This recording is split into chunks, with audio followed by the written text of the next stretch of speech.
Hey, what is up everyone? Welcome back to another Gunpla review, and today I'm taking a look at the high grade After Colony Maganac. Actually, what I meant to take a look at today wasn't this, it was meant to be the XS Gundam, the brand new one, but man, this thing is a nightmare to build. So that one hopefully will be tomorrow if I can actually get this thing finished.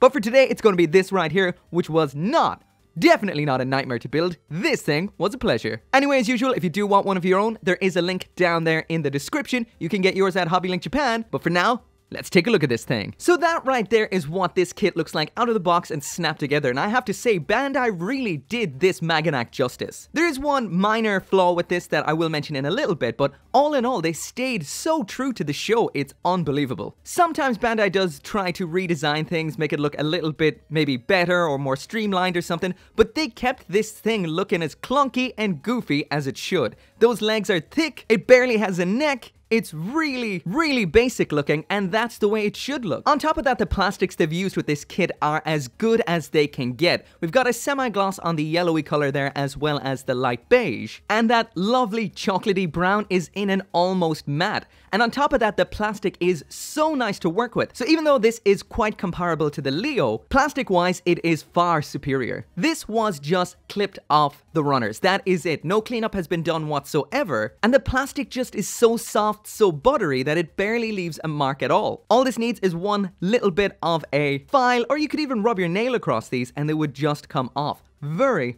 nice. As for that little flaw that I did mention about this kit, that would be the color accuracy up on the shoulders. They've done so well with this that it's a bit of a letdown that they didn't go the full 9 yards and actually make the shoulders color accurate. So as you can see on the stickers there, we do have two shiny pink ones. One is for on its eye, the other is for this side on the rifle. And those ones there, 3 and 4, those are for up on the shoulders. Personally, I didn't use them. I actually like the way the shoulders look just in plastic. The sticker, I think, would cheapen it a little bit, but it would have been nice to see this be fully color accurate. But in the end, it still looks great. We also have 2 more stickers there. Those light beige ones, those are for on the shield. But all in all, not too bad. As well as that, we do have some number decals for using on this. There are 40 Maganacs in total, so essentially you could number them up to 40, or you could just outright buy 40 of them and number them 1 through 40. And just like I mentioned in the unboxing, Bandai is releasing a 36 pack of these, as well as 2 other sets that have the 4 additional variants for the entirety of the 40 Maganacs. That is crazy. Honestly, I do believe it would take an absolute madman to build all of those, but as it comes closer to the release, I will think about getting them. Honestly, I think it's a terrible idea, but maybe. As for this kit's build, it is very similar to the Leo. That means it is simple, effective, and fast. Of course, these are designed to be built in a mass amount, so if you are going to build 1, if you are going to build 5, if you are going to build 40, it isn't necessarily all that hard. You won't have to follow the instructions after the first one because it's such a simple and straightforward build, and they're lined up on the runners very nicely. And speaking of a side-by-side comparison, there is the Maganac beside the standard version of the Leo. I'll also throw in the space version as well as the flight type. Next up, there it is side by side with the real grade Wing Gundam EW. And finally, there it is beside the high grade Barbatos Lupus, just so you can see that these are fairly small kits. When it comes to high grades, these are definitely on the smaller side of the spectrum. So that right there is everything that comes in the box. There isn't really a whole lot in here with the Maganac. All we get is the beam rifle, the heat tomahawk, shield, as well as 3 adapters. So first up then we have the beam rifle. This is pretty simple, just 3 pieces of black plastic stuck together. The sight there, that is just a pink sticker just like we saw with the eye. And all in all, this is pretty simple. Because of the design of the handle, you don't have to disassemble the hand to attach it. Next up then in here, we have the heat tomahawk. This is extremely simple. This is just 1 piece of black plastic. However, unlike the beam rifle we just saw, we do have to disassemble the hand in order to attach this. That pops in there just like so. That's what it looks like attached. When not in use, it can be stored round here on the butt flap using this little adapter segment that pops in like so. The heat tomahawk then just slots into it, and there it is, stored away. Next up then we've got the shield. This is in the same 2 shades of brown as the rest of the kit. Not much around here on the back.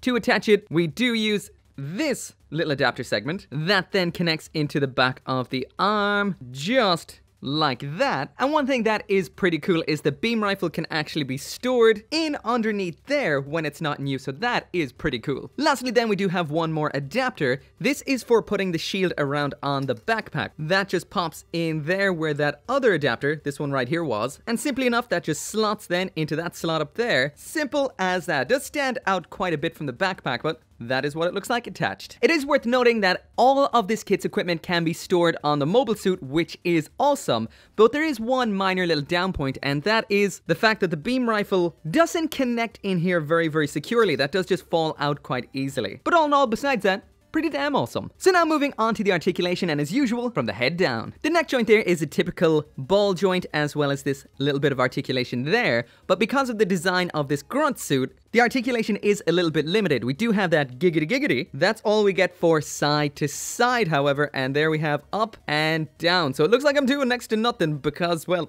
it doesn't do a whole lot. Down at the torso, it's not so bad. There it is all the way back, all the way forward, so you do get quite a bit out of that. Nothing spectacular, but it is quite nice. There is the full rotation all the way around. We've got some somewhat decent side to side. That typical polycap joint at the shoulder, which allows it to move forward ever so slightly. The shoulder armor can move independently to the shoulder. This section can move up as well. This is the arm extended all the way up. Full rotation at the shoulder right there. Full rotation at the upper arm. There is the bend at the elbow, and very nice. Standard ball joint at the hand, and I forgot to mention in the accessories that these are the only hands you get in here. Standard holding ones. Front skirting armor moves up. This is on a ball joint. Side skirting, also a ball joint. There it is all the way up. That can rotate forward and back ever so slightly. Basic butt flap back here does nothing at all. We do have this rotating mechanism inside the crotch here that allows the legs to rotate forward and back ever so slightly. Next up, there is the kick all the way to the front, so pretty basic. There it is all the way out to the side, so blocked a little by the side skirt, but not too bad. All the way to the back. Oh. That is all the way to the back. It doesn't go back at all. Damn. Next up here then, we've got that bend at the knee. That's quite nice. However, from the front, it does look a little bit hollow and rough when bent, but all in all, could be worse. The ankle armor can pivot ever so slightly, and this is held on tight, unlike that ankle armor on the Leo. And finally, then down at the ankle, there it is all the way down, all the way up. That is a pretty nice pivot there. Next up, there it is side to side, and all in all, that's not so bad. Side to side could be a little bit better, but back and forward, pretty damn good. So all in all, the articulation on this guy is okay, not great. A lot of the articulation at the legs is limited, especially towards the back, and the ankles don't really move inwards all that much, so you're not going to get very widespread dynamic poses out of this. But it is a grunt at the end of the day, and the articulation is alright.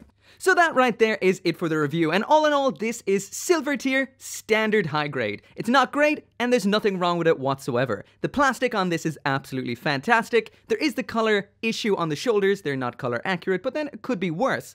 There are a few vents around the place, or thrusters, that should be black as well. There should be black on the head as well, that's not there, but all of that can be done very easily with panel liners. Besides that though, everything about this is pretty basic. The build is basic, the articulation is basic, but it doesn't really leave you wanting too much. It is a grunt at the end of the day. It's not going to be doing over-the-top crazy poses, but it would have been nice to see a little bit more articulation in the ankles and around at that butt flap. At the end of the day, the word to really describe this is basic. It's basic, but good, but definitely basic. Even the accessories are pretty basic. Standard shield, beam rifle, and heat tomahawk. But all in all, even though I've said 100 million times already that it is basic, it's still an enjoyable build. It's a great little grunt, and I love this thing.